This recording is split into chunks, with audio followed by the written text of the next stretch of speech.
With respect to buyback, there is a rule 9A also which says that issue of shares, issue of securities has to be in demat form by unlisted public companies.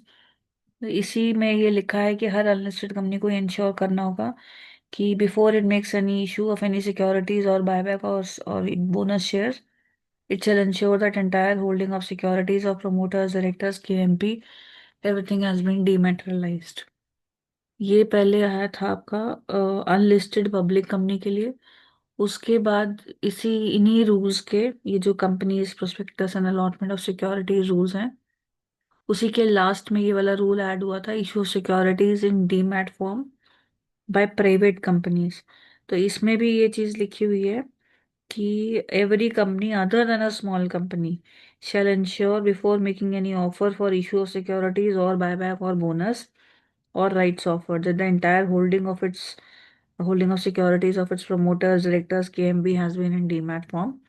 तो ये rule 9A unlisted public companies के लिए और 9B बाकी सभी companies के लिए other than small companies, that means private companies उसके परव्यू में आ गई हैं। जो 9A था वो 2 अक्टूबर 2018 से लागू है, एंड ये वाला 27 अक्टूबर 2023 से लागू है। ये आपका, ठीक है, this is one.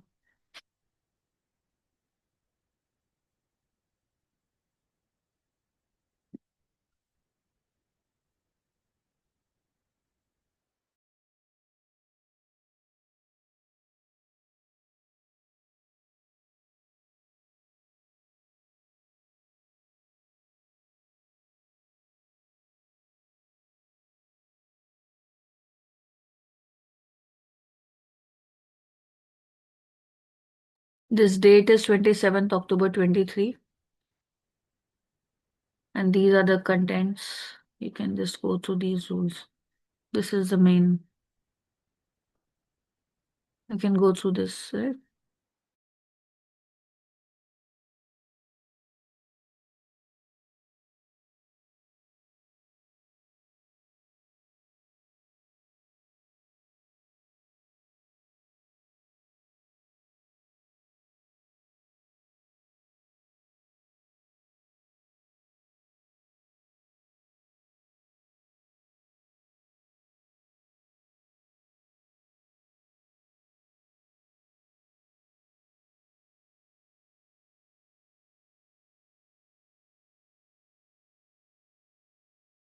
Apart from this, there is a restriction also.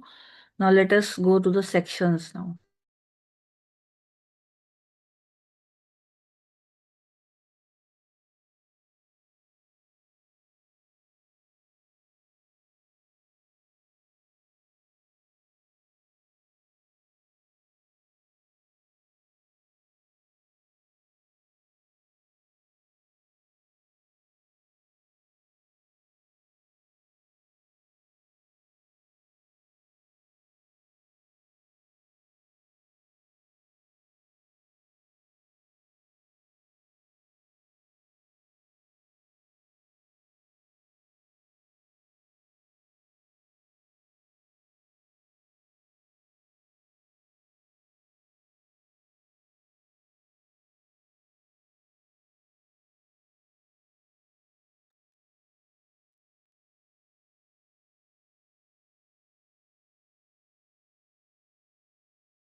Now this section 68 says कि अगर आप जो शेयर्स बायबैक कर रहे हैं वो फ्री रिजर्व से कर रहे हैं या सिक्योरिटीज प्रीमियम से कर रहे हैं, तो आपको एक sum equal to the nominal value of shares जो कि आपने बायबैक कर रहे हैं वो एक सीआरआर अकाउंट में डालना होगा। जैसे कि मान लीजिए अगर आपने कुछ शेयर्स और सिक्योरिटीज बायबैक करे हैं, लेटर से 10 लाख रुपए का आपने फ्री रिजर्व निकाला और 10 लाख का एसपीआर निकाला, या दोनों में से कोई भी एक भी निकाला है, और उससे आपने preference share capital, equity share capital का बायबैक करा है, एक मान के चलते हैं, तो उतने अमाउंट का आपको सीआरआर में ट्रांसफर करना पड़ेगा।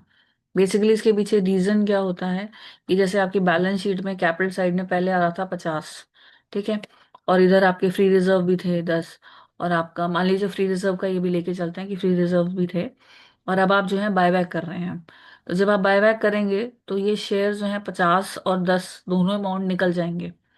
तो उसके बदले में बैलेंस शीट को रीइंस्टेट करने के लिए हम एक सीआरआर में पैसे पहले ही ट्रांसफर कर देते हैं, जिससे ये लगे कि भाई वो जो शेयर कैपिटल थी उसके हिस्से का पैसा हमने वहां पर ट्रांसफर कर दिया है।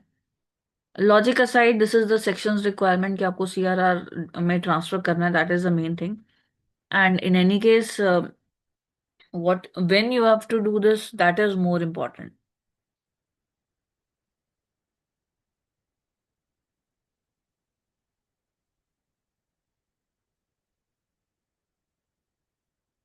दैट मीन्स जब आप कोई आउट ऑफ फ्री रिजर्व्स या एसपीआर कर रहे हैं तब, यानी अगर फर्दर फ्रेश इशू से कर रहे हैं या किसी और इशू के पैसे से कर रहे हैं तो आप नहीं करेंगे।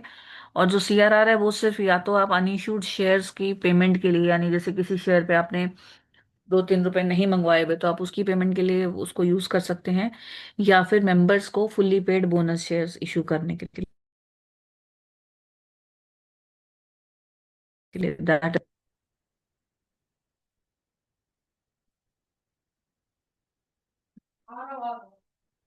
Then there is a prohibition of buyback in certain circumstances that is given under section 70।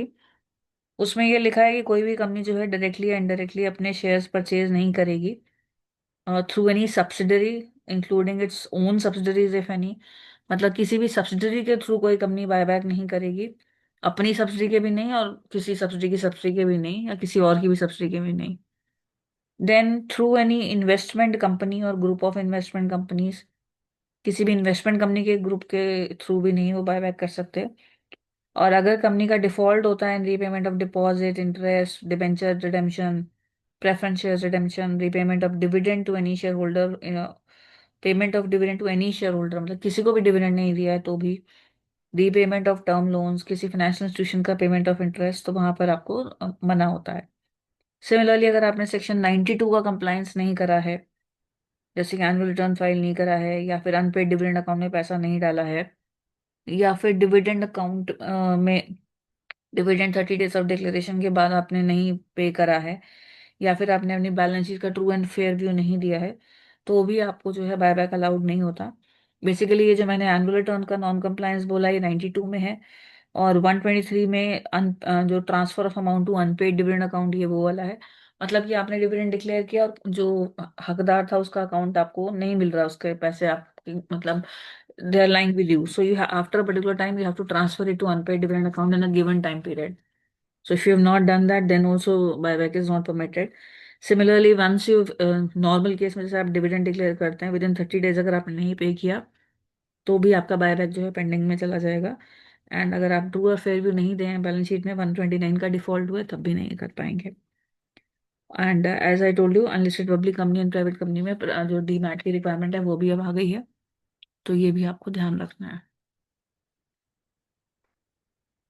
Then there is a section, this is section 67. I'll be covering that also now. But before that अगर हम एक question देखें buyback का, जो आपके अभी recent उसमें आया है September 25 में, तो एक बार उसको थोड़ा देख लीजिएगा। बायबैक का पूरा क्वेश्चन है, if you get time you can just go through that.